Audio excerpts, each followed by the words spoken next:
Welcome back to another episode of Unverified. It is race week. We are in the middle of 3 races in a 7-day span. We'll have a doubleheader coming up, and 5 races in 4 weekends. Iowa on Saturday early afternoon, and then Sunday right after, I guess, church. We're coming off a Mid-Ohio weekend where Kyle, I think, came up with the clever catchphrase of this episode, "Old man beats AI." And Chip Ganassi Racing continues to roll. Sorry, I have the YouTube up, and I have to mute it as soon as it comes up so I can read the chat.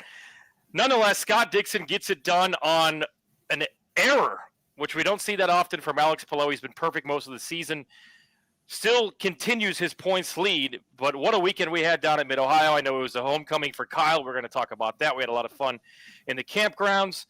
We're going to talk a little bit of Indy next because we saw one of the worst crashes that I think we have ever seen in any form of open wheel racing. We're going to talk about that and how lucky I think those 2 drivers were to escape that fate and walk away. Nonetheless, welcome in, Kyle. Let's start with you. You had a great weekend with your family. We had some awesome barbecue on Saturday night. Got to see some drivers. I threw some bags with Will Power.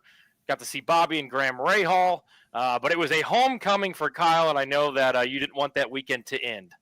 Yeah, it was special for sure. My girlfriend came, and it was the first time that she had been home. It's not often that I get to spend a race weekend with my parents either nowadays, and that even goes like if I lived in Mansfield, it's still like it's not often that I'm not working, which I was working.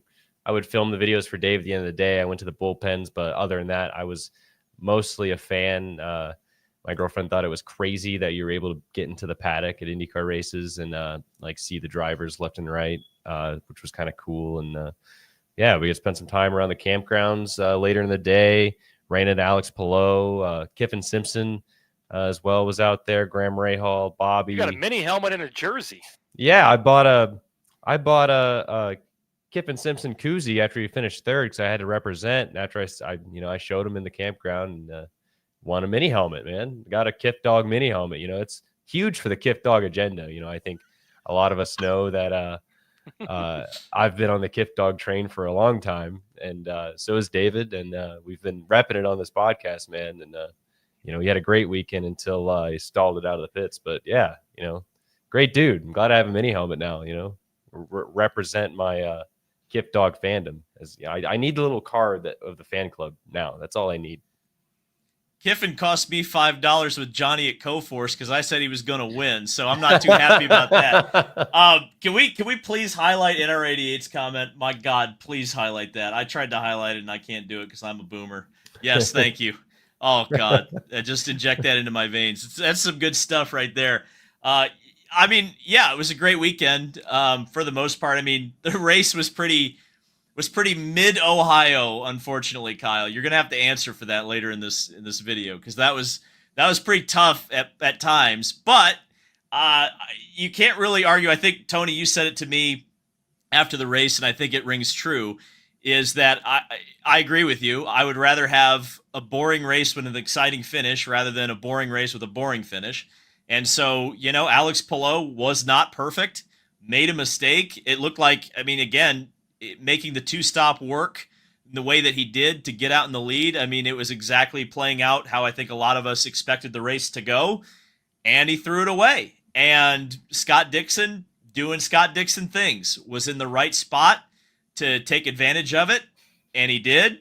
And, Scott Dixon closes in another win closer to A.J. Foyt. I think we all thought that was going to be unobtainium. It may still be. Obviously, Dixon's getting up there in age. His pace is still there, but obviously, Ganassi, the 9 car, has had a bit of a difficult season. Not as great as the 10 car has been having. But I still, I asked Mike Hull in the press conference if this is still one of the great seasons in Ganassi racing history, and I completely believe that. I think it is. Because I don't think you can deny, 7 wins between 2 drivers out of 10 races. The only entity having a better season right now than Ganassi is Honda, winning all 10 races. That's exceptional. I haven't gone back and looked this up yet. That's going to be part of my Iowa coverage, but I would be very surprised if in this era of direct like OEM competition, which really goes back to like I would say the 90s. I don't think we've ever seen a season this dominant where there's been two legitimate constructors going at it. So the closest I could probably get is 1994 with Ilmore, and even then they beat themselves at one point. And I think Ford won the first race and a couple throughout the season. And then you could go back to like the IRL with the Oldsmobile Aurora just kicking the piss out of the poor Nissan Infinity, but that really wasn't a fair fight. So I think that's exceptional. And a storyline that's going to continue. I think we're probably going to discuss it later if they can win every single race this year. Yeah, I mean, Mid-Ohio was what it was. I guess the other point I would make is that Team Penske just had a stinker of a weekend. One of the worst I've ever seen. And we get it. It's a tough year for Penske. But just to have three cars that just looked awful the entire weekend, that's shocking, even if they're having a bad season. So I think we've got a lot to discuss, and we haven't even gotten into the dude bro stuff.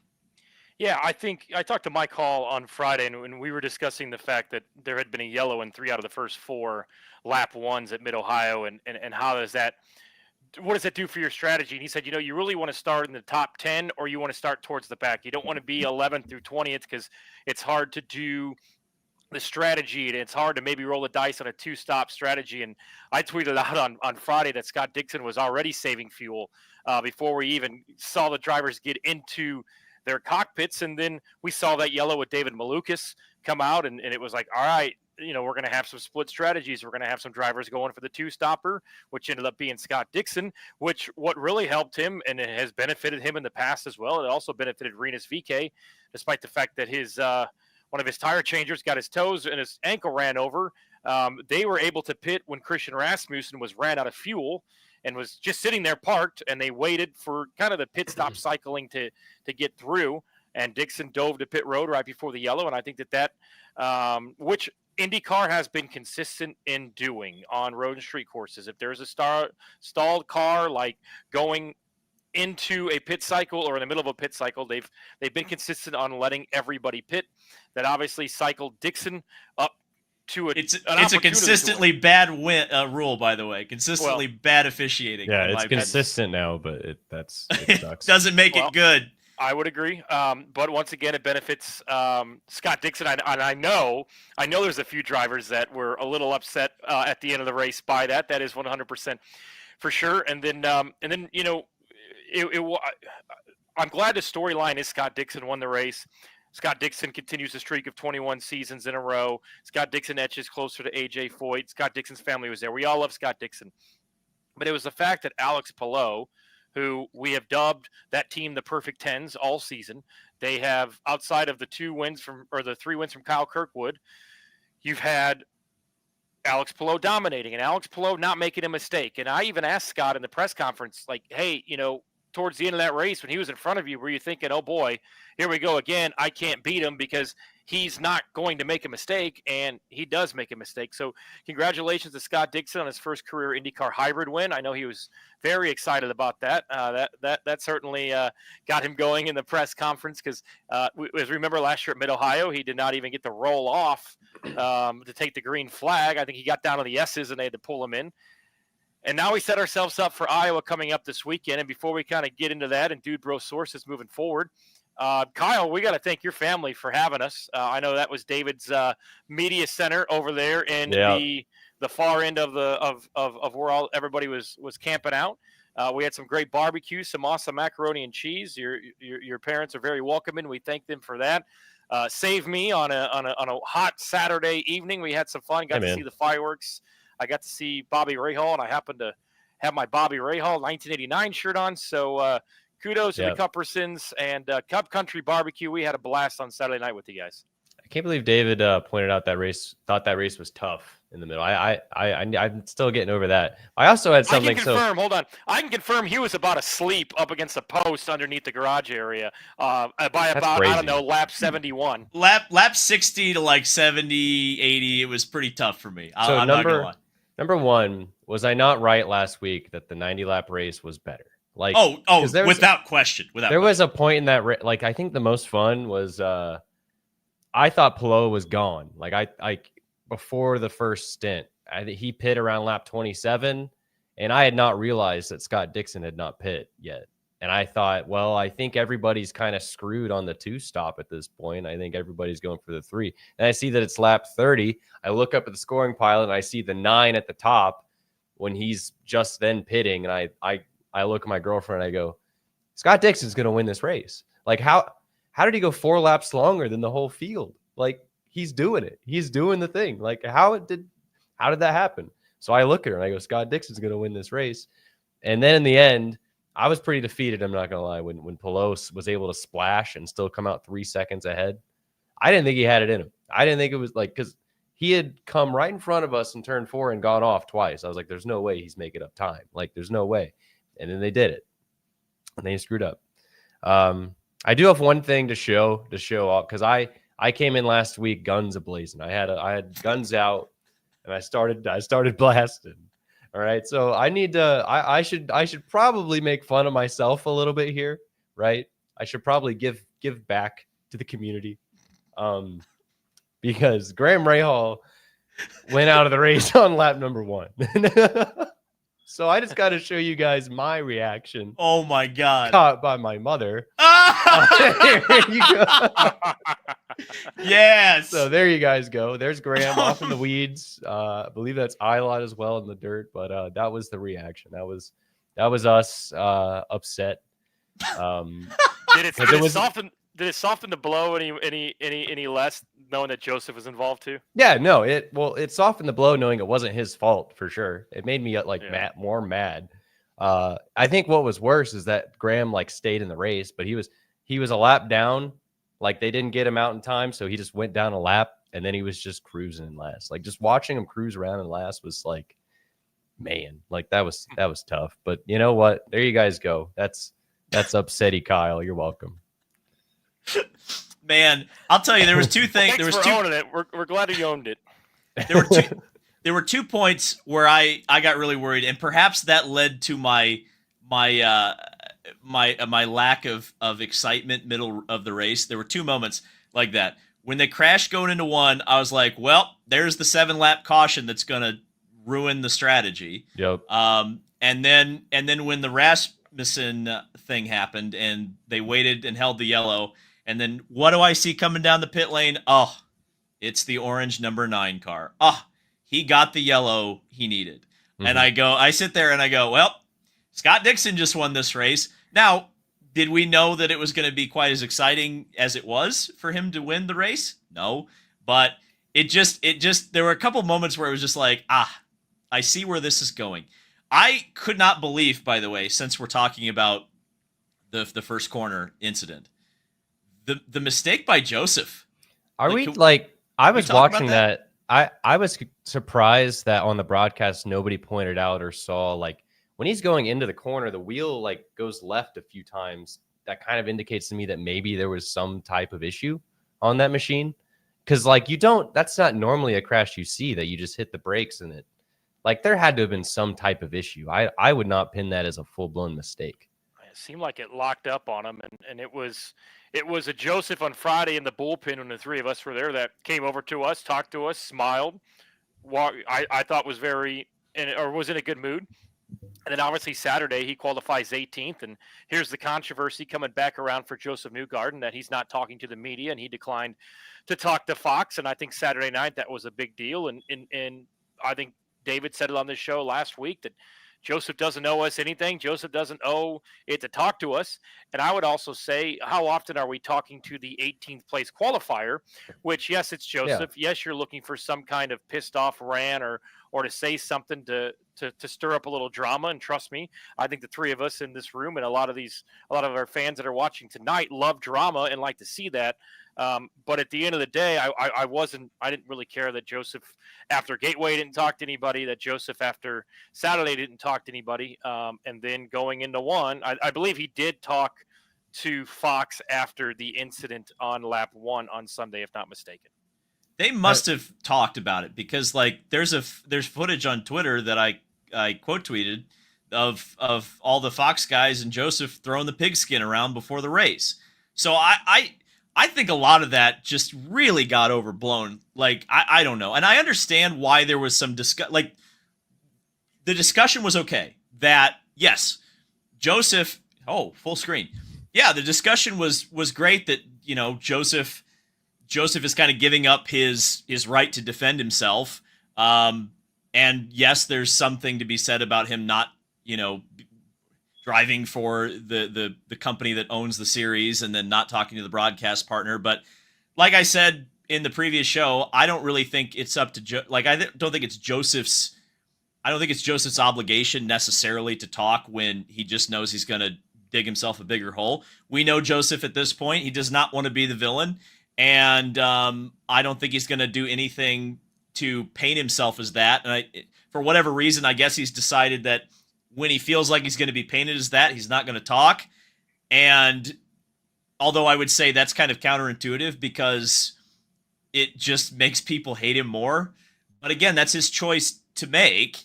And, it's not like he's not talking to the media. He talked to everybody that needed him at the bullpen.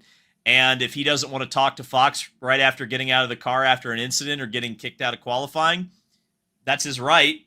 But again, I think a lot of it was overblown, and a lot of it's because it's Joseph.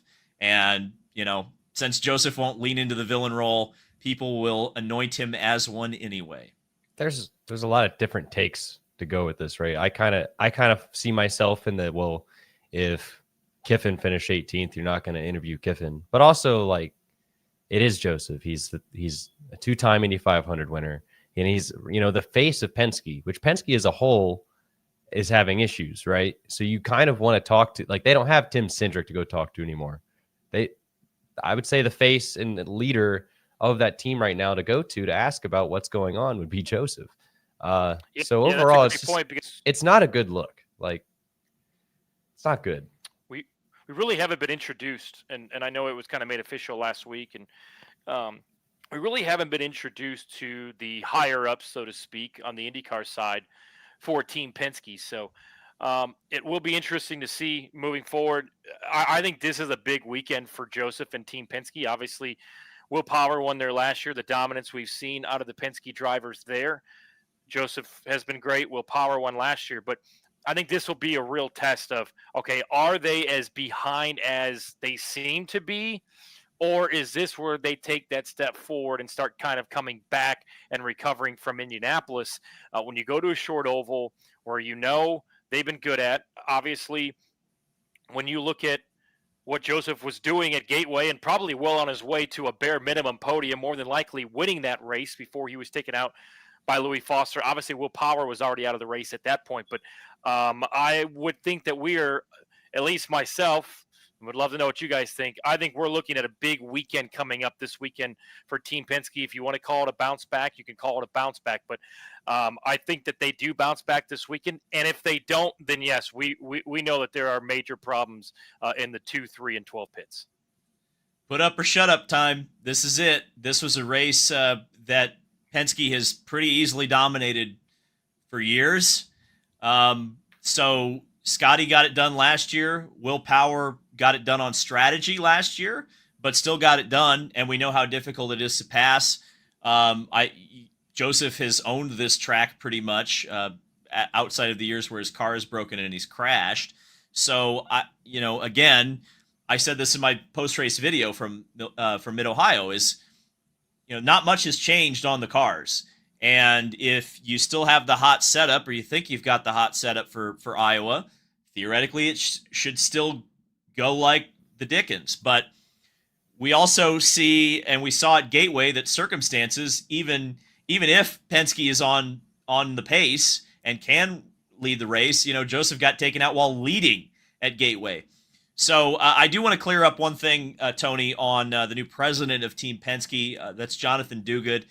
Jonathan called strategy for Joseph in the 2023 Indy 500, the 2024 Indy 500, and called strategy for Will at the 25 Indy 500. Jonathan's been the head of the Penske Porsche Motorsport program for the last couple of years. He's definitely earned that spot. And he's one that usually talks to the media. So I'm kind of surprised that that they're not going to him and rather going to Joseph. Of course, Joseph's been there at the IndyCar team longer, but Jonathan Duguid is definitely going to be a name that we say a lot from now on in IndyCar circles, because he's the guy at Team Penske now. And we got to know and remember his name, because now the buck stops with him. Because this was something that actually came up today. The last winless Penske season, 1999. That was when they were building their own chassis. That was when they had Goodyear tires. That was when they had Mercedes-Benz engines that weren't as good as the Hondas or the Fords. So this is a lot different, because theoretically you are the best Chevy team. Everybody's got the same chassis and the same tires, and theoretically you've got the dampers that are better than everybody else, and you've got some drivers that are really good, and yet you are still underperforming and you are still not winning races. This is put up or shut up time for Team Penske at Iowa right now, this weekend. Before we put a bow on Mid-Ohio, David Land and I were walking out of the racetrack, and we saw Connor Daly. And no.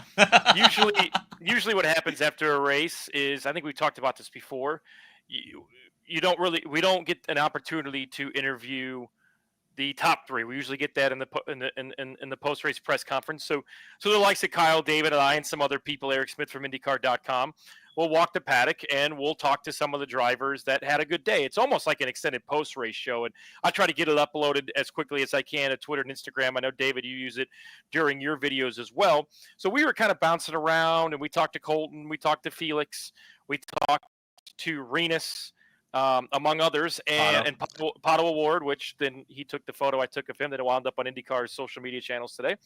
But we were like, all right, where's Santino and where's Connor? Because we saw the elbows out move from Santino Ferrucci. And we walked down, and Connor was still debriefing, and we didn't really know where Santino was. We didn't see him. And then as we were leaving, David and I were walking out to the car, and Connor pulled up next to us, and we said, hey, what happened? What did you go talk to him? And he said, no, I couldn't find him.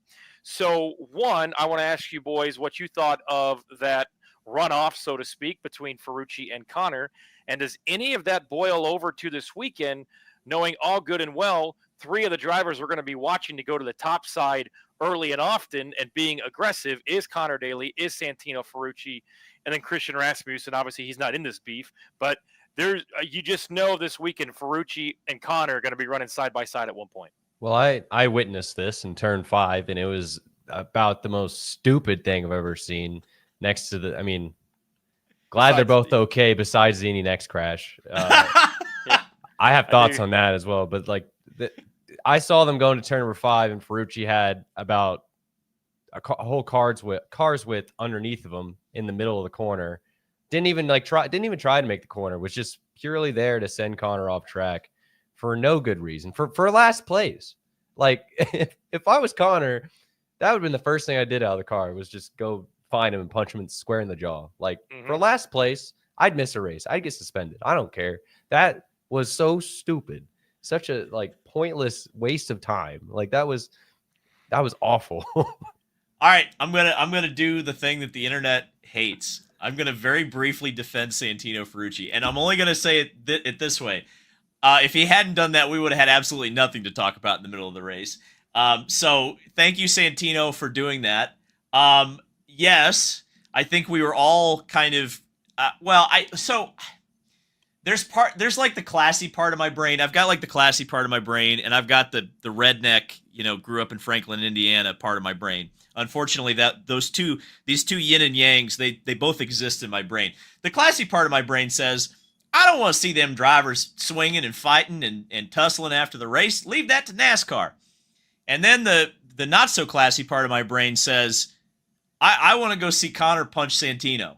And the fact that didn't happen, a little disappointing. Just the fact that, and I don't know, and I'm not going to throw any barbs at Santino, but we couldn't find Santino after the race. And quite honestly, the drivers that we did talk to, I would have rather talked to anyway, because Colton was way relevant and Pato was way relevant, and Felix and Renus had great days. We probably should have talked to Callum Ilott, honestly, because he had a really, really strong run too. But, you know, at the very least, I remember back the one Long Beach I covered, there was some beef between Pagano and Sato, and they didn't go fight each other, but they were both on the pit lane, and I could find them both and ask them both about the incident, and they both said some interesting, fun things, and it ended up getting on NBC, and that was really cool. So I was disappointed. Like, we saw Connor, never saw Santino, so we couldn't even get both sides of the story. So, you know, when I saw Connor sitting on the pit wall, you know, I have a pretty good relationship with Connor, and I was like, well, I could walk up to him, but Santino's not around, and that's not and that's not fair to Santino to just have Connor rip him and then not have him be able to respond. So, yeah, that was a little bit disappointing. If you're not going to fight, at least stick around and let the media talk to you. But yeah, I wish that there's part of me that wishes they would have fought. Part of me at least wishes they would have been around to give a comment. I guess that would be my bare minimum. I mean, someone's got to be the guy, because I mean, we saw last year after Detroit, Santino was willing to get in somebody's face. I mean, how many times are we going to hear this same story about, oh, Santino's an idiot, Santino did this, that? At some point, somebody's just got to go in there and do something about it, or else he's just going to keep doing shit on track and nothing's going to happen. Like, that was my point exactly. Like, and even between Connor and Santino, we've seen some incidents. You remember back to a couple carb days a few years ago. And honestly, I like Santino. I like Connor. Santino is a guy that does race elbows out, and he'll be the first to admit that. And he's an aggressive race car driver. And sometimes it bodes well for you. We go back to Milwaukee last year. We go back to several Indianapolis 500s for Santino Ferrucci. But, you know, it does keep happening. And there is going to be a time where somebody's going to finally step up and say, you know what, enough is enough. And things just might go down. And I hope if they do go down, the three of us are there with our cameras running to capture that video. A couple quick comments going on here. Stymie, we adjusted my audio. Hope I'm not blowing your eardrums out. Shout out to Stan. Stan's the guy that we met in the pavilion when we were getting our Java houses, and David Land was selling his T-shirts. If you want a David Land T-shirt, be sure to check out the Gearheads. Sorry, Gutswear. Yeah, by the way, they're online. If you just look up David Land shirt, I was doing great work as a David Land on YouTube employee of going through David's YouTube comments and dropping the links for every person who asked. I think Austin because David hasn't gone like and put the link to the shirts in the bio. I thought it was in the bio. Well, he's been in Europe, Kyle. That's not my excuse. No, I screwed up there. I thought it was in the bio. That's actually my fault. The plan is, by the way, on the shirts, that I will be in the Gutswear trailer at some point this weekend in Iowa. So if you're going to Iowa and you would like a shirt, I'm going to be in the trailer at some point. And if you're going to Iowa, grab your tickets now because they are 50% off on Iowa's website. So I think it's IndyCarIowa.com. They are currently 50% off. Somebody sent me that link. I don't expect to have a huge crowd this weekend. I don't know how the racing is going to be. I'm going to take a wait-and-see approach on that, just on the fact there were races last year that I thought were going to be duds, and they were good. Milwaukee. There were races that I thought, you know what? Maybe we see a second groove and we have some fun, and it'll be a good race, and then it was a dud. Iowa. So we'll see. We'll see if there's some tire deg. We will see if anybody can go to that top. There is a top-line practice coming up on Friday as well. But overall, a really good time over in Mid-Ohio. David sold some T-shirts. We had a lot of fun. But boys, before we get to Iowa coming up before we wrap up Mid-Ohio, yes, we do need to talk about that Indy Next crash between Sebastian Murray and Ricardo Escoto. The more I looked at it, neither took the blame. Obviously, they are teammates. Obviously, they destroyed two Cape/Andretti cars. They have leased two new cars for the upcoming weekend at Iowa. Ricardo Escoto is his driver that I've worked with, that I've been on the radio with. He is a great kid. He will probably be mentioned in the Dude Bro sources because his father is the number one. He owns the number one billboard company in the country of Mexico, where Ricardo is from. But I don't care whose fault it is to have that, and to almost have him land in the flag stand was just unnecessary. It was scary, and both drivers are incredibly fortunate to walk away. I think it was one of the biggest crashes we've seen in Indy Next since a Freedom 100. So if you're going to crash like that in Mid Ohio, why not bring back the Freedom 100? That's a Kills Don't quote. But guys, I mean, we escaped some really, really Yeah. bad fate with that crash Sunday morning. Unfortunate and very unnecessary, I think, was a good way to put it. I mean,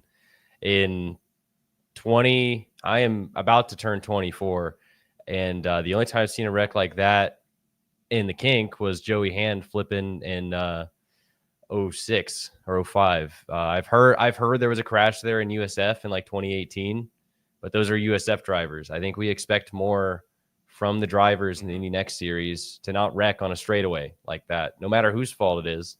They were racing for 13th, and it's just, I don't want to say anything too mean, I don't want to go too far, but I just, the food for thought for me is when you look down the grid of Indy Next, not a lot of the drivers have won a championship in any of the rungs leading up.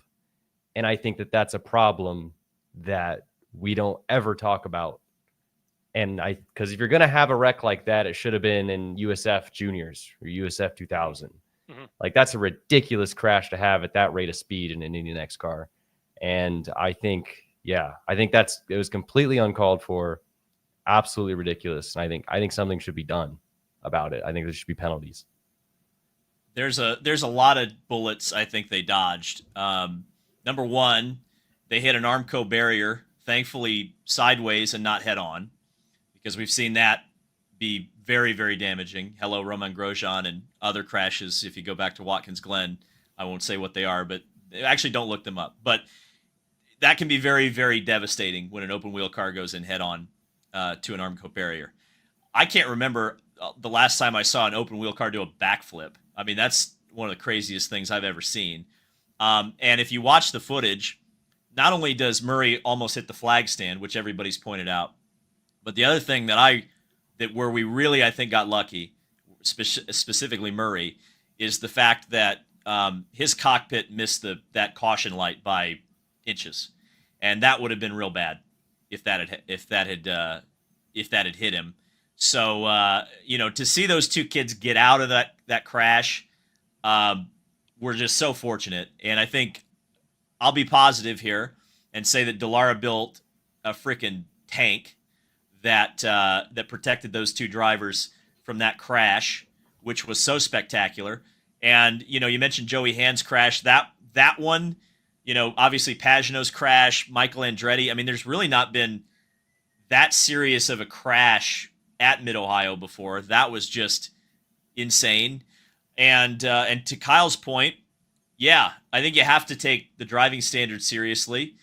I think from the perspective of especially Kate Motorsports, and yes, they're supported a little bit by Andretti, but to have two cars eliminated like that right before you go to Iowa Speedway, which is another car eater with Indy Next, that's really, really difficult. And I get it; these kids are paying, or they've got someone paying for them, but that's a lot of work for the crews, and that's a lot of long hours, and that's a lot of money spent and wasted. So.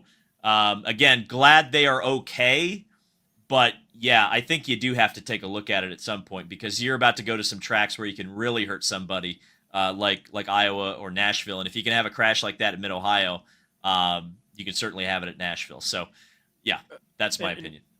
That's a great point, because we are going to Nashville, where the speeds are obviously higher, less room for error.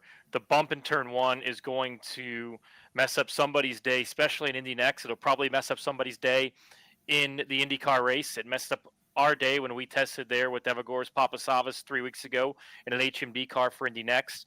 I think it needs to be a full field sit down. I think in the driver, spotter, and engineer meeting that Indy Next will have this weekend, it needs to be addressed to everybody, not just the two drivers that were involved in the two cars that were written off, destroyed for Andretti Kate. I think it needs to be a firm message, probably from Novak, like, look, we're not having this. If you you should be giving bare minimum your teammate some slack, some room to be able to make a pass, regardless of whose fault that was on Sunday. That's your teammate that you're running with. You should never, Mike Hall said this the other day in the press conference. It was like Chip Ganassi has two rules. Rule number one is don't wreck your teammate. Rule number two is refer to rule number one. And you just don't want to get into a point, like you said, David, at Nashville where something crazy happens. I mean, Simon Pagenaud had that horrible wreck. What was that, 2019 maybe, where he got up near the catch fence at Iowa? Was that 2019? That was Colton in 2020. Didn't Simon fly through the air in 2020 as well? No, Simon won the race. There was one year where Simon had a pretty bad wreck at Iowa as well. I know Colton did too. But you just don't want to get into a situation where you have that, because you've got some ovals coming up for Indy next. And as you know, a lot of those kids, some are fighting for their lives. Some have money to continue on. But yeah, that's two $200,000 chassis that were written off in the race on Sunday. There's a lot of drivers in these series, man. Like, I don't know if it's just me that's noticed it, because I pay a lot of attention to the USF ladders. But I mean, when you look at the USF champion of last year, Louis Foster was a champion in Indy USF Pro 2000. Lockie Hughes, USF Pro 2000 champion, and now he's the only one who's won a race outside of Dennis Hauger in that series. I mean, like, look, what's the rush to move up? Win a damn championship in another series before you move up, like that. And I think I think that this has been brewing for a while, honestly, because like when you look back at what's been going on in the lower divisions the last couple of years, Kiffin's moved up, Nolan has moved up on a season and a half of running lights, which sure he was right to do that, I guess, because he won some Indy Lights races. But again, what's the rush? There's a lot of guys not running full seasons in these series and then moving up. I just think, what's the rush?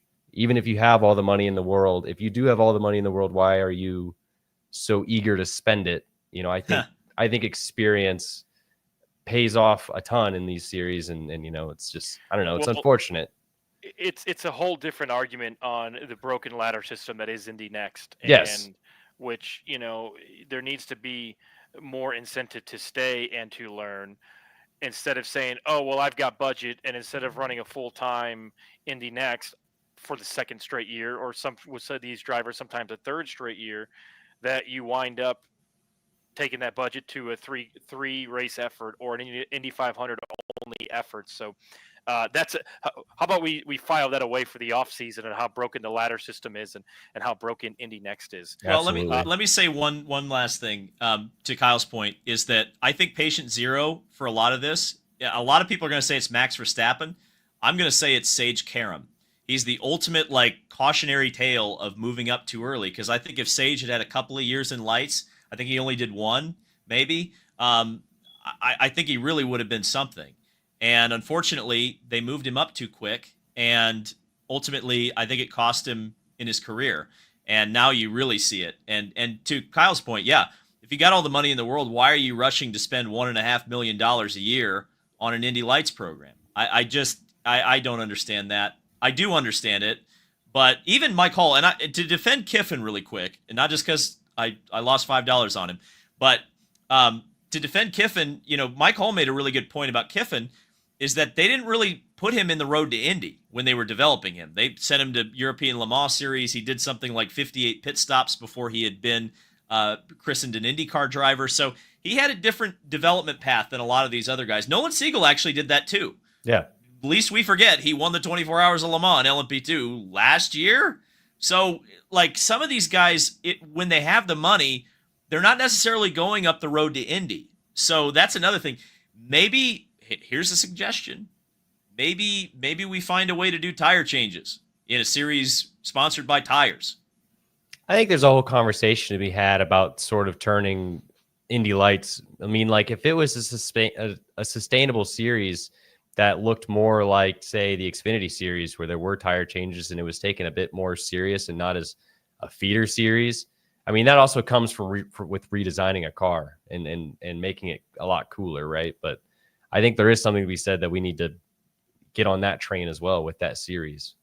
Well, and I think there's been this unwritten rule where you're only going to spend 2 years in Indy next before you move up, and maybe a third year is plenty. I mean, there's a lot of NASCAR Xfinity drivers that do a year in truck and then 2 years in Xfinity, or 2 years in trucks and a year in Xfinity.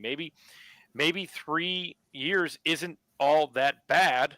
It's not like that car is changing and you can continue to learn, and it's really about learning the tracks. I mean, there is a transition a little bit. You have a little bit more tools inside of the cockpit when you go from pro to the Indy Next Series, but just learning the tracks more too, and getting that down. So yes, it was Simon Pagenaud worst to first. The wreck was Colton in the air. I think Simon was going by. That's where I got confused. A lot of Kiff Dog fans in our mentions here. Yep, Siegel and Kiffin are only 20 years old as well. All right, I think it's time for everybody's favorite segment on this show. And we can debate Indy next, and Kyle Collette and everybody else. We get that.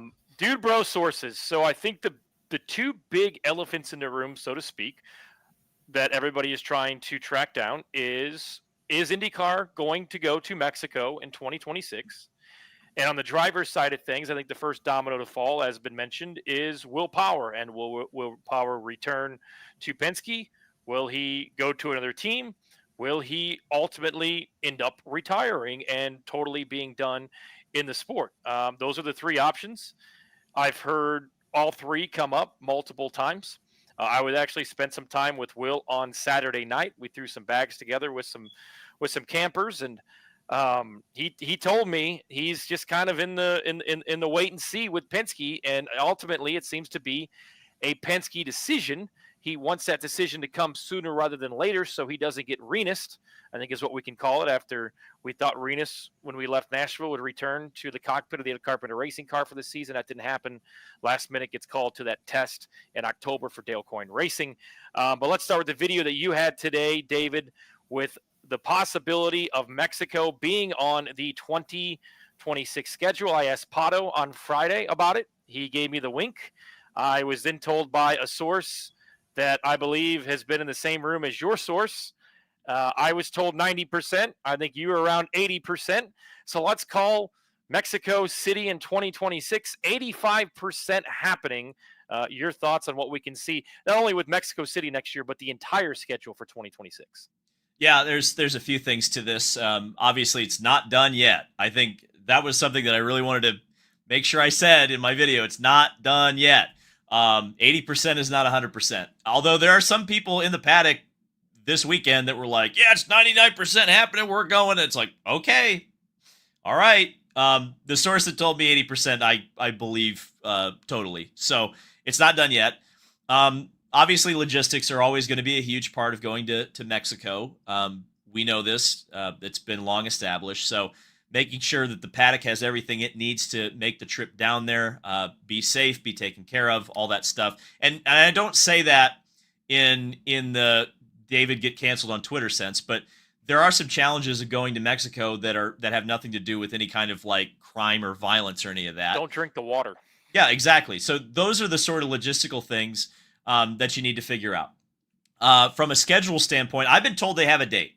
So scheduling, we're more talking about where other events might need to move around, where maybe the coverage is coming from and what channel it would end up being on, sort of things like that. And then, and this was something that was brought up to me by a rep with a manufacturer that I hadn't even thought about until it was brought up to me, which is these cars are turbocharged, meaning they are going to need to be tested at altitude to make sure that they're going to be able to produce the right amount of horsepower and be cooled properly to race.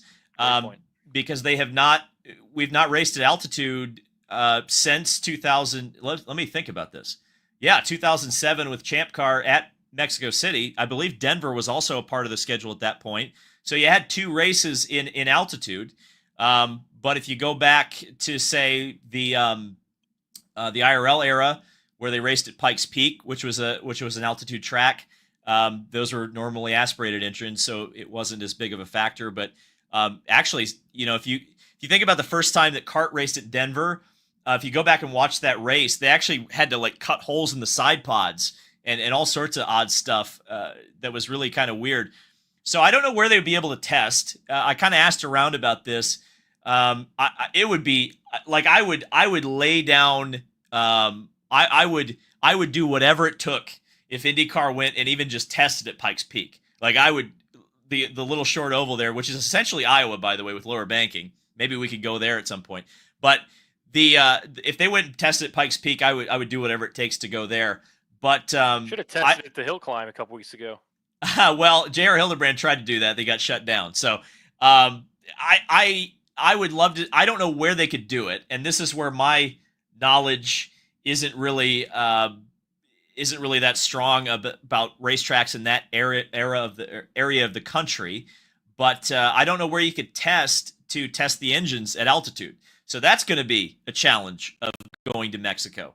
So there's a lot of things that will need to be taken care of before we make it happen. But the fact that the person who told me 80% told me it was 80% says to me that it's more likely than not actually going to happen. So I'm looking forward to it. I mean, I'm planning on being down there for sure. Yeah, two things on that. One, where do you foresee this date being? Is this something where maybe the travel lines up with going to Arlington when they're already heading that direction? Does it maybe circle back after Long Beach? Do you see this early in the season? I know there's going to be a gap next year with the upcoming World Cup that Fox is going to be airing. Do you see this being early in the schedule or mid-season? And with that, you talk about testing altitude. Is Mexico City possibly a test when it comes to altitude of having Denver on the schedule, which has been rumored to possibly land on the schedule in 2027 or 2028? Yeah, also, explain what testing out in altitude is like. I'm a fourth grader, because I feel like there's some people who don't understand that. Well, I'm not that smart mechanically. I think the big thing is that when you're at altitude, the air is thinner. And when you have less, I'm going to sound like Sonny Hayes here for a second. When you have less air going into the engine, you make less horsepower. So you just have to make sure that the engines aren't running, I assume, too lean, because that can blow them up.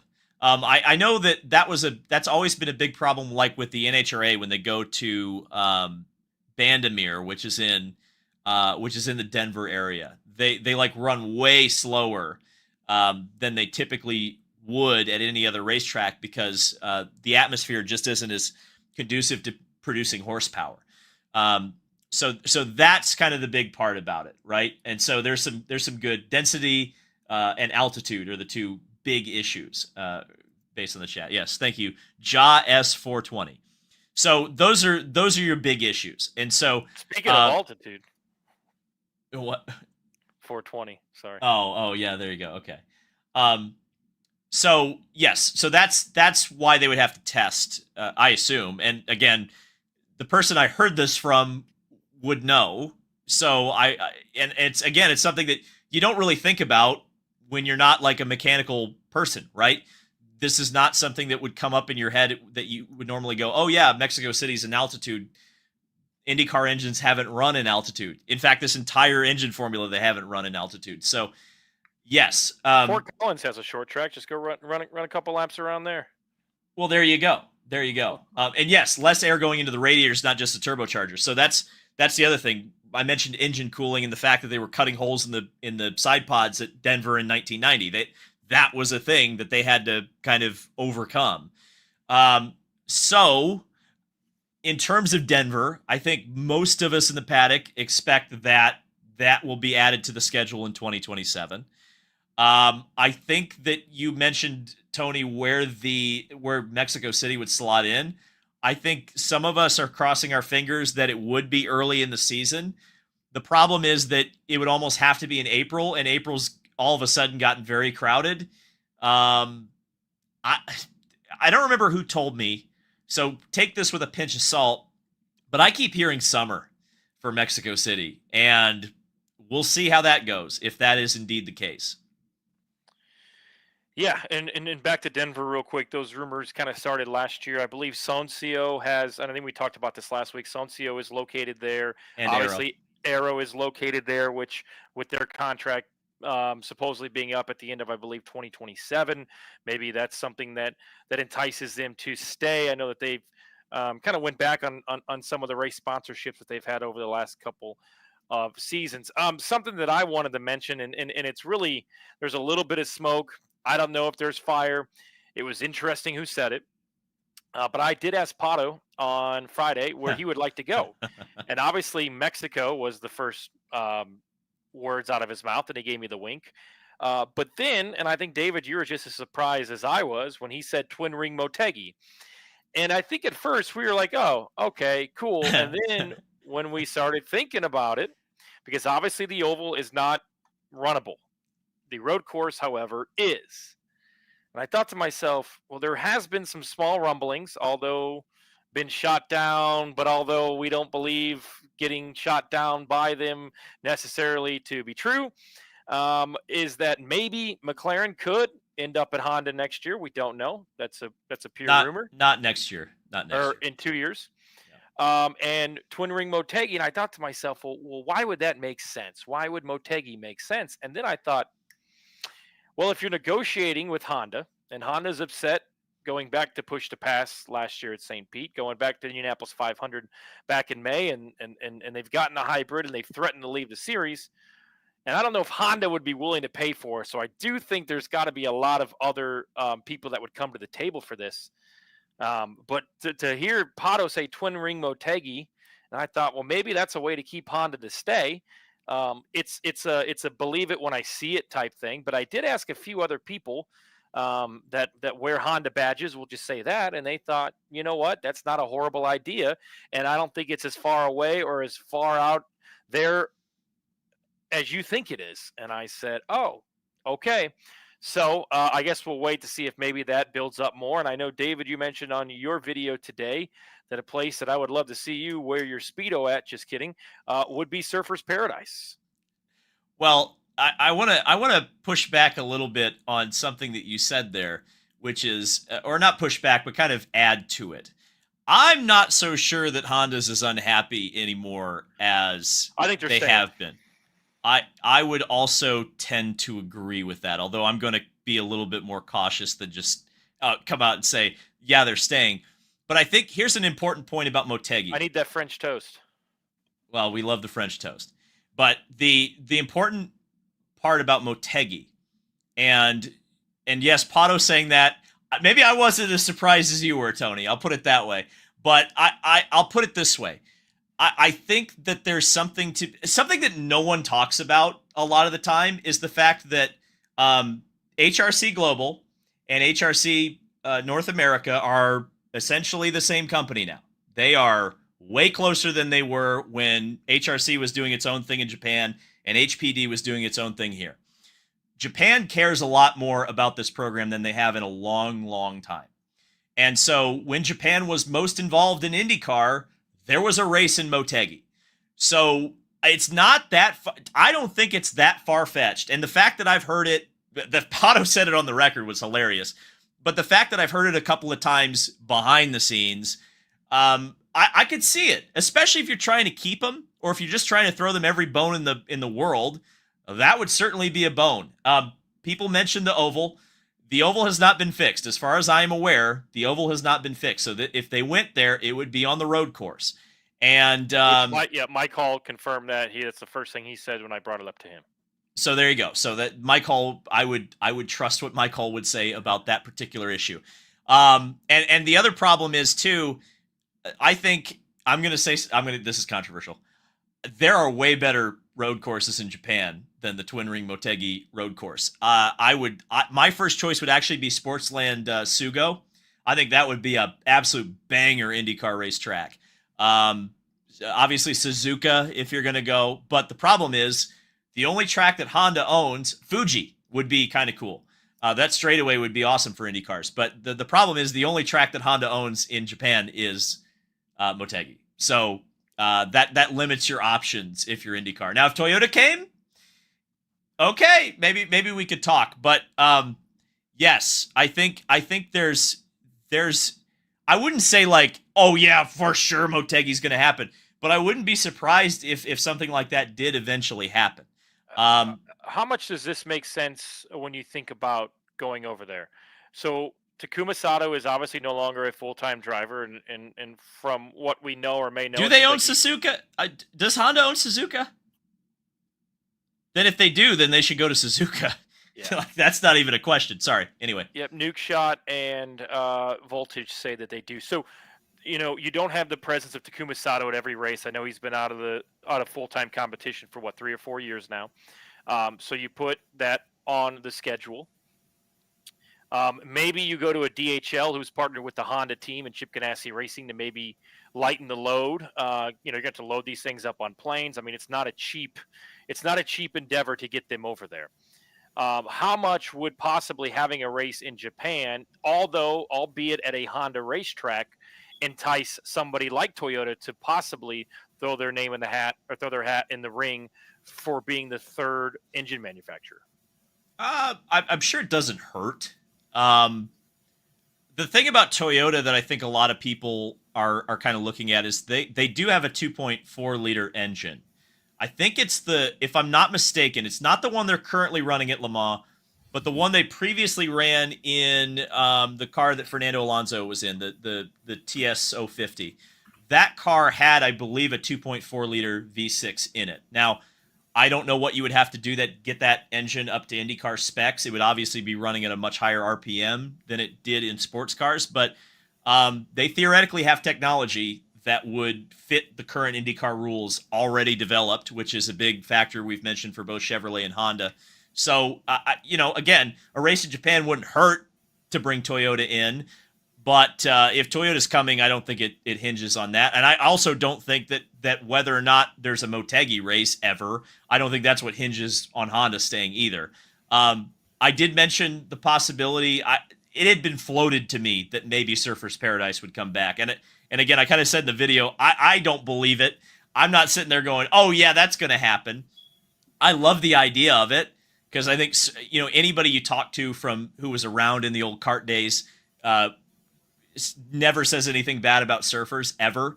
And obviously, it's a shortened version of the track. The supercars race there, XYZ. I think it would be awesome. Oh, last thing I want to say about Motegi. If Motegi happened, here's my idea. Here's my pitch. Are you listening, Honda? This is what we want.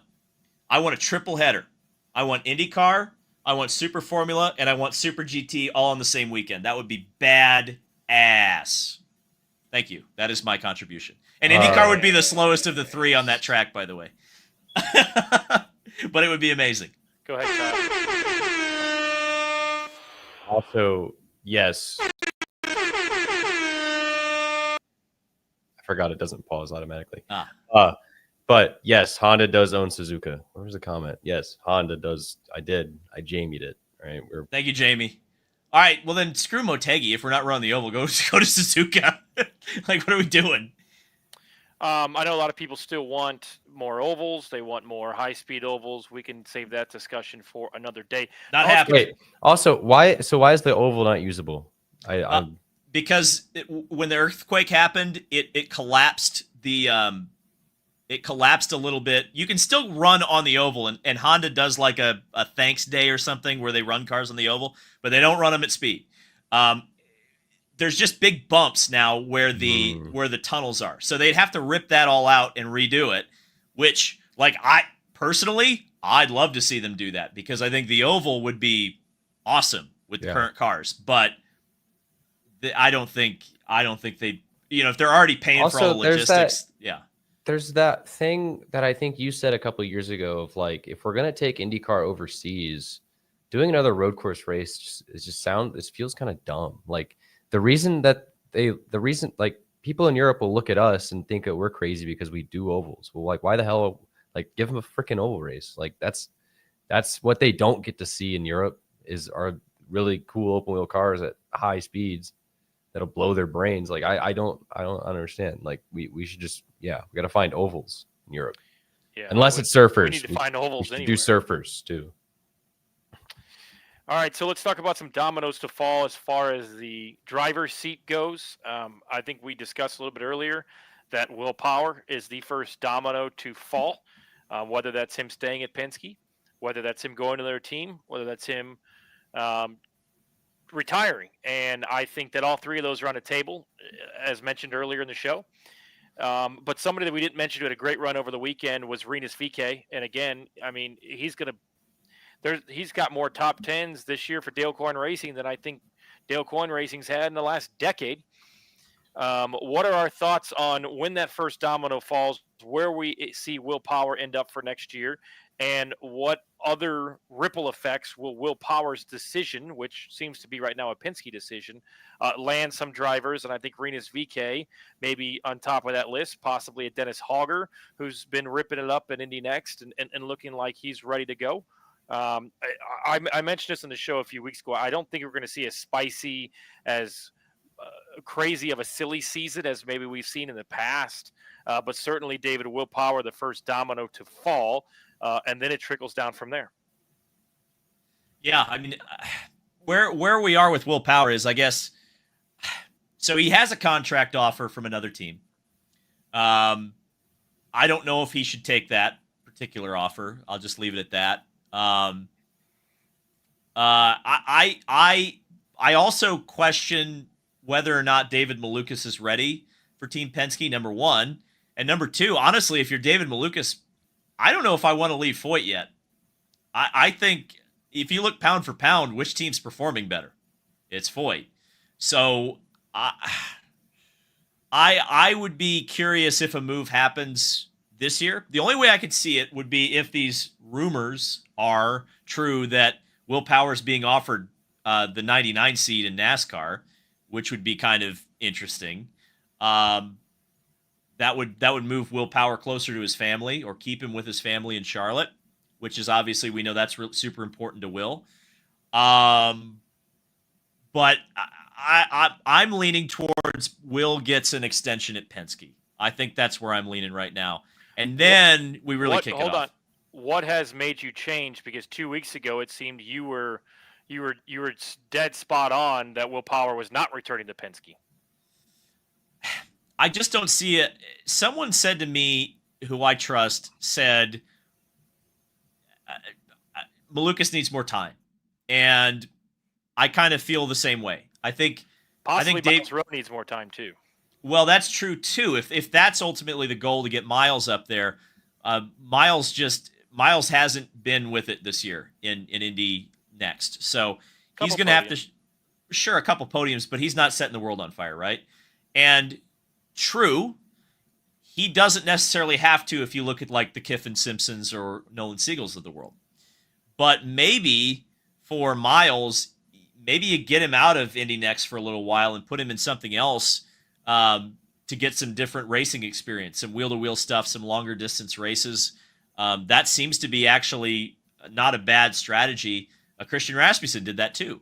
So maybe you do another year with Miles in Next. I don't think that would be the worst idea. And I think you keep Malukas another year at Foyt, and you keep Power another year at Penske.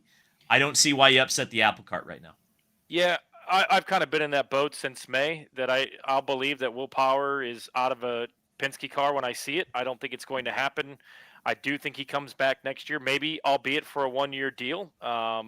Maybe he does go to NASCAR. I'm going to, again, that's kind of seems a little bit outlandish for me, but I've seen crazier things happen. With that being said, he won 3 races last year. He told me that on Saturday. He said, "Look, I won 3 races last year in this competitive IndyCar. I mean, yeah, have I won this year? No, but holy crap, Palo's lighting the place on fire, and the competition level is probably at an ultimate high over the last decade or so." I think you're right with Malukas, and I know a lot of people are asking, well, why is it Malukas going to Penske? Well, that just has really seemed to be obviously him going to Foyt and the partnership that Foyt and Penske have. I have been told, I think you might have as well, David, that there has been some exchanges between Penske Trucking and the HMD Trucking as far as some of the details on maybe what HMD Trucking uses product-wise that Penske is either, because Penske's on the board of trustees on every company that you see on their car, Soncio, Expel, Dex Imaging, all those type of places. So yeah, and then if Will Power does stay, we become even more gridlocked with open seats. There has been some rumors that Marcus Ericsson, could he be removed from that seat? I think that's more of a heavy rumor than him going to Formula One, like we saw on Sunday morning from F1 TV, in which David and I and Nathan Brown camped outside of Ericsson's pit box. He was trying to sweat us out, that pesky Ericsson. He just stayed in his air-conditioned debrief. He was by far the last driver to finish his morning debrief. And he came over and jokingly said, "Oh, I've already got a contract signed." And Palou was also rumored, but Palou told me back in May there is no way he was going to Formula One. He is building a house here in Indianapolis, if it's not already built. He's kicking ass. He's the Indianapolis 500 winner. He has a day named after him. He can't leave. He's got to stay now. It's it. He's a Hoosier. We claim him. Family here, so I don't see that happening. But what are some other open possibilities, David? Go ahead, Kyle. How many years is Rossi and Rasmussen on contract for right now? What's that status of that team? I think Rasmussen is year by year, if I'm not mistaken. Yeah. I believe Rossi's there for at least the foreseeable future, which would mean 2026 and beyond. You don't bring Alexander Rossi over because more than likely that sponsorship and that buy-in from Java House and Splenda was part of having Alexander Rossi in their car and having an Indianapolis 500 winner in that car. So Rasmussen, I think, would be the driver that, albeit he's had good results. He's had the only podium for Ed Carpenter Racing in 2.5 years. He's been thrilling at the Indianapolis 500, finishing 6th this year, I think 12th last year. He was obviously frustrated with being ran out of fuel on Sunday. I think if Christian Rasmussen were to be shown the door, it would not be warranted, but he would be picked up by somebody, bare minimum, for the Indianapolis 500. Maybe he has to learn dry and Reinbold, but he would certainly be picked up for the 500. David, anybody else comes to mind? Could there be some buyouts? And I don't think we're going to see Rinus VeeKay in a Dale Coyne car next year. He's just doing way too good to be in. What do we want to? I don't want to call it back marker equipment because he's finishing in the top 10, but underfunded equipment maybe is the term for it. My God, I mean, I remember. It was Indy GP weekend. I'm walking around the pit lane. We're all talking about how Rinus VeeKay is going to leave Dale Coyne. So I think I think we're all expecting that he's going to be a free agent. I think because of his own free will, not necessarily because Dale's not going to try to lock him down. Because I think Dale would like to keep him. That's why Michael Cannon's there, right? But I think there's going to be some opportunities knocking, and I would not be surprised. And again, there's some rumblings about whether or not Marcus Ericsson will stay at the 28 car. And yes, a buyout has been mentioned to me. Marcus has stayed very, very consistent and very, very vocal when he's been asked, rightfully so, by the way, that he has a contract. He's in his second year of a third-year contract, and that's how he intends to see that contract out. Now, this is where we get into speculation territory. If Rinus VeeKay is on the market, and you're Dan Taurus, and you look at, I've got Colton Herta, and I've got Kyle Kirkwood, why wouldn't I go try to get Rinus VeeKay? Because I think Rinus has proved, probably to me without a shadow of a doubt, I would say, that he is deserving of top-tier equipment, and it has been for a very long time, and hasn't been driving it. We've never seen Rinus VeeKay in true top-tier equipment before. And he's getting top 10s for Coyne, and he was getting top 10s and winning races for Carpenter. What would he do in an Andretti car? I think you have to take a look at it if you're Andretti. You have to. Does that keep Dennis Hogger out of IndyCar if he were and will probably end up winning Indy next? I've heard some things about that too. I think if Hauger is not driving for Andretti next year, which I don't necessarily think he will be. I wouldn't be surprised to see Andretti farm him out to another team, Kyle Kirkwood style, and see if he sinks or swims. This was small rumored, and I think people are going to ask, but we are 100% certain that Colton Herta will be back with Andretti next year. He ain't getting a super license. Yeah. So, I mean, unless he just goes on stranger things have happened, and this season's certainly strange. Colton could just win the whole rest of the season, finish third in the championship, get the super license points, but I don't see that right now. A couple people that have been locked in Bobby Rahal's basement, Toby Sowery and Yuri Vips, have been rumored. I was told that Yuri would obviously you want to run IndyCar, but Yuri is looking for sponsorship / investment. There has been some rumors that maybe Prema, who he has some ties to, I believe, in his past, but also Toby Sowery is locked in Bobby Rahal's basement, and we see him coming out on the weekends. What about those guys? Could they possibly find themselves in an IndyCar ride in the near future? Well, they're both around quite a bit, so I could see it. I don't understand Rahal's driver academy, driver selection. I mean, look, you had Christian Lundgaard on the roster last year, and whether he didn't take that's a driver that you absolutely should have given the entire checkbook to keep. That was your future. You could build with him and, down the line be a lot better.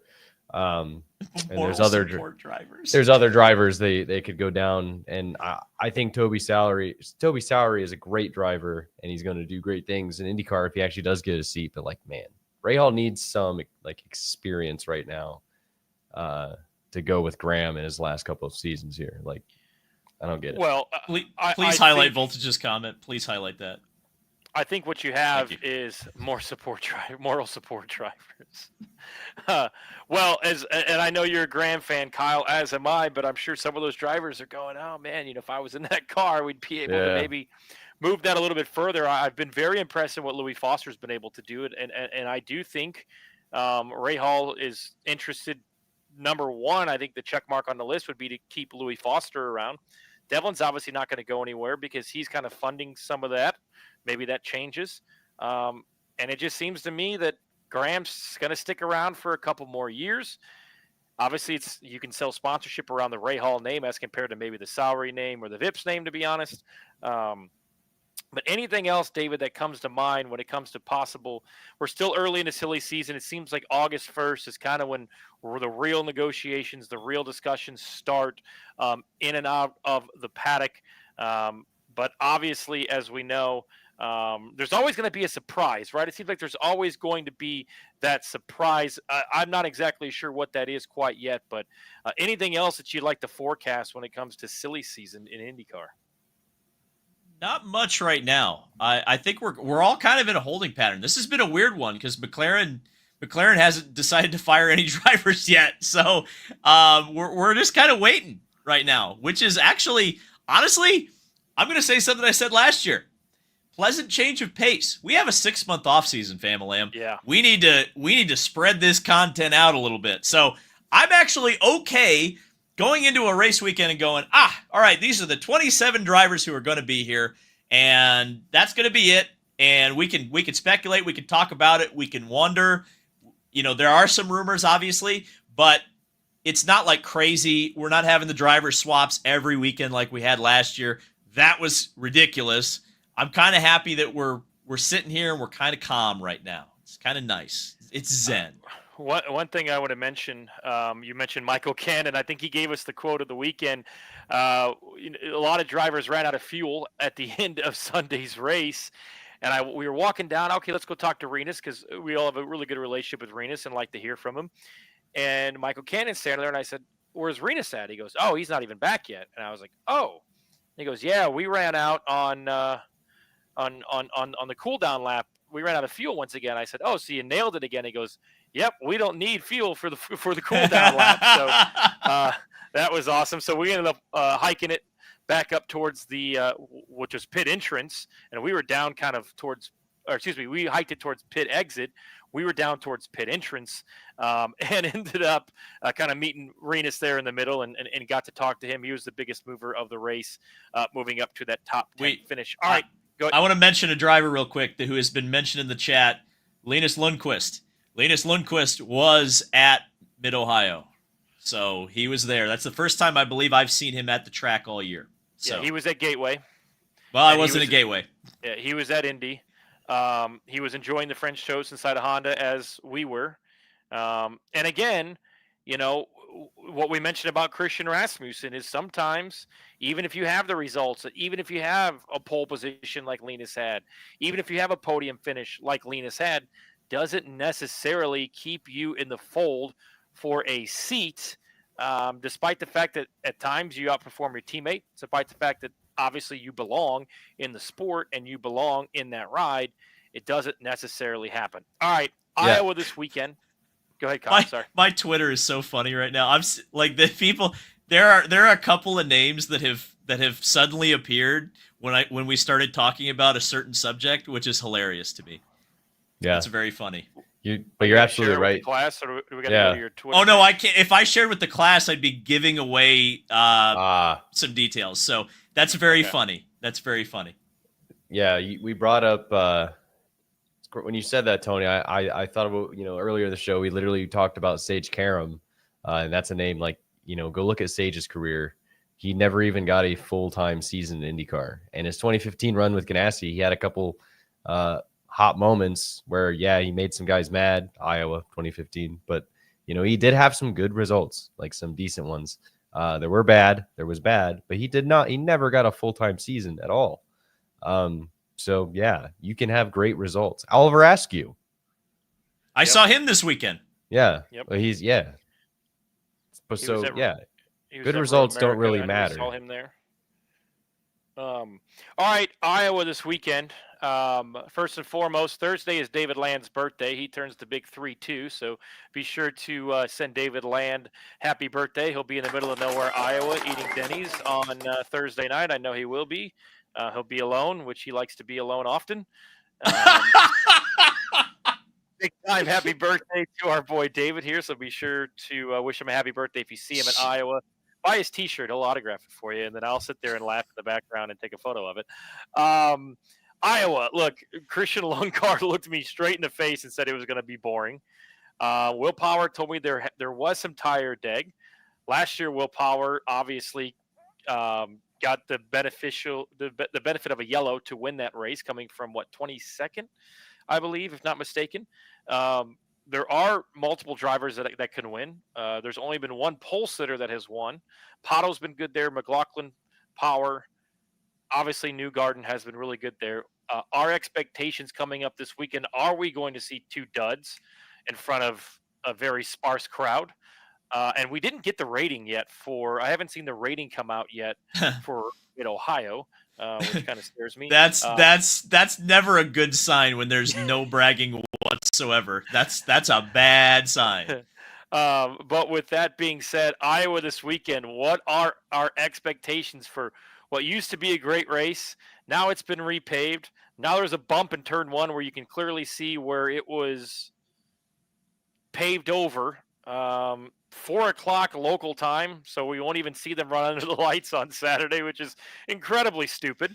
And then come back on Sunday morning and run noon local time, 1:00 Eastern time on Fox. You're welcome for the plug on what time it'll be. Take that, influencers. David, Iowa this weekend, your expectations? I want to hope that there's a second lane. Hey, drivers. So Highline practice on Friday. Hey, drivers. Oh, but it's going to rain, isn't it? No, I think it's clearing up. It's going to be like 84 and 80. Okay. Well, I kind of wish it would rain to cool it off a little bit. But drivers, looking at you, participate in that Highline session. You know you want to. I think they figured that out. I think the last couple of times we've seen everybody go up there. That's okay. Well, again, I'm just going to say it again. Do it, please. influencer friend Tony gave us the times, unlike the other influencers, and that's got me thinking. That's crazy. Like, so we're running a race at 4, and then we're going back at noon the next day. Like, we're not even giving them 24 hours. It was worse last year. That Saturday race is going to be terrible again. Like, they're not going to want, because if they wreck their cars, they're screwed. Well, Junco's, they're done. Both Junco's cars got wiped out on the start last year, and they were there at 3 a.m. fixing those bad boys and returned at 6 a.m. What are we and doing? It was 40 minutes to the hotel and 40 minutes back. So those boys slept for 2 hours. For why? We're not even racing under the lights. None of this makes it. Honestly, the Iowa weekend, Thursday night, Thursday, Saturday. Put it on Thursday. You got nothing to compete with this week, or do it the week of the MLB All-Star Game where there is literally no sports on Thursday night. So just to make sure we're saying this right, the Saturday race is at 4, and the Sunday race is at 4 Central, which is 5 Eastern.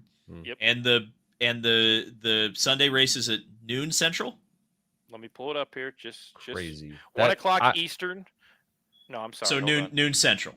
No, I'm sorry. 5 p.m. Eastern, followed by 1 p.m. Eastern. So yes, 4 and noon local times. Okay, so let me ask a question here. First of all, why are those not flipped? Wouldn't that make more sense? Number one, and number two, Friday night and Sunday morning would make more sense. Why is this schedule still acting like there's concerts? Yes. There aren't concerts anymore. So why are we first of all, this shouldn't be a doubleheader. I'm not gonna, because there's gonna be a lot of people this weekend. Twitter is gonna be a buzz. I'm already seeing it. And I know there's some drivers that don't like Iowa. That's okay. We can agree to disagree. But the call, there's gonna be calls to not go to Iowa anymore. I think you just need a reset button on this race. I think it should be a 2-day show. Just 400 lap night race on Saturday. That's all it needs to be. I'm praying for anybody who crashes on Saturday. Crew members, my thoughts and prayers are with you. I know it is ridiculous to be up until 3-4 a.m. for a race in front of 300 people. Okay, that is awful. What an awful schedule. That's terrible. Why? Because there's no reason for it. Why are we doing this? And last year it was 97 degrees, and at least we're going to get some relief from the heat. But somebody's going to wreck on Saturday. There's going to be multiple drivers that wreck on Saturday. It's just inevitable. And unfortunately, and none of these races are at night. And like you said, Kyle, dude, I was told at Gateway 1,500 tickets have been sold. I kind of pushed that number to 1,800. There are many people inside of the IndyCar paddock concerned not only about the attendance, but how the racing will be. And you know how you could fix it? Just run 400 laps Saturday night at 8:30 Eastern time, 7:30 local. It'll end by 9:30 or 10 as the sun's setting. You'll get something under the lights. Hell, you could even start it later. I know Fox has baseball, but some weekends Fox airs double headers. Some weekends they don't. So why not? How cool would it be to have like the Cubs, who obviously have the Iowa Cubs as their minor league team? How cool would it be to have a Cubs game starting at 4 on Fox or 5 on Fox, and having that be your lead-in, and then run the race majority under the lights, started at 9 Eastern, 8 local. But that just seems to make too much sense. Yeah, summer is, you know what I think people are tired of doing? Going to an oval and sitting in the grandstands and burning all day. I think people are tired of that, and I think the attendance shows. So how you solve these issues. That too. You know what solves these issues? You either run a night race or you just go to road courses. It's easy because at least at road courses you can move around, find some shade. If you're camping, you can go back and get water, eat food, do the whole thing. Because at an oval league, you're just sitting in one place in the grandstands, and you're just burning, right? Well, an oval needs to. The other problem with an oval race is that an oval race almost needs to be like epic. You need to have a reason. If you're gonna go sit and be miserable in the grandstands, you have to feel like you're watching something that freaking matters. Yeah. And the problem with a double header is it's very difficult to convince people that it matters when there's another race the next day. Yeah. So I think they just need to, again, I'm going to say this, and again, I know exactly what's going to happen because I feel like this is Texas all over again. I don't think we should give up on Iowa, but I think we need to hit the reset button. Hard reset. No, fix what's wrong as to the best extent that you can, and move on from there. But I don't know. I guess I want to ask this question: does a Chevy win this weekend? Either of those races? Yes. Where does it come Yes. from? I Is don't it know who. Is it a Penske? Because if it's not a Penske, I don't think. I mean, maybe McLaren. Maybe McLaren. Well, so it's but, Penske or Pato Award. It's Penske or Yeah. Pato Award. I don't Because think I would love to manifest a Connor win. I think that would be awesome. But his results just haven't been there. Ugh. Yeah, but So tough. His results just haven't been there. He's close at Gateway, though. I think they'll have a good car, and I think he'll have a shot. He'll be I don't up know there. if I would And pick him to win, though. Rasmussen, and Santino will be the first 3 drivers that go to that high line to see if it can stick, and that's going to gain them several spots, especially on the. I know Connor wants to start up front. I know Santino does, but man, I selfishly to provide some entertainment for this race, I hope Santino starts like 9th, Connor starts like 12th, and Rasmussen starts like 18th, so we can have some excitement and some passing and see some drivers go up top and maybe make this an exciting, entertaining race. Unlike Saturday night's race last year was okay. Sunday was an absolute follow the leader dud.